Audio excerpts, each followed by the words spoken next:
আজকে তৈরি করব শামি কাবাব। এই জন্য 2 কাপ মসুর ডাল নিয়ে এর ভিতরে একে একে দিব ধনিয়া গুঁড়া, মরিচের গুঁড়া, হলুদের গুঁড়া, এলাচ দারচিনি গুঁড়া, আদা রসুন বাটা, লবণ, কাঁচামরিচ বাটা।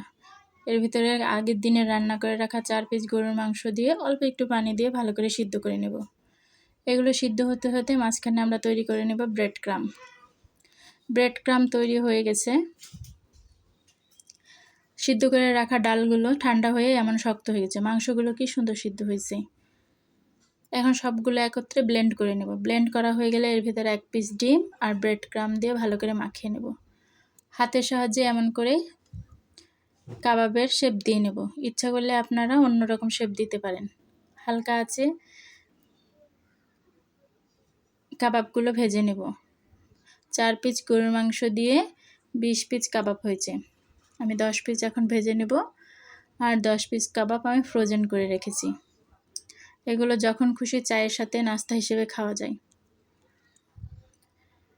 এগুলো হালকা আছে এপিট ওপিট সুন্দর গোল্ডেন কালার করে ভেজে নিলেই হয়ে যাবে আমাদের মাত্র 4 পিস গরুর মাংস দিয়ে 20 পিস শামি কাবাব। আল্লাহ হাফেজ।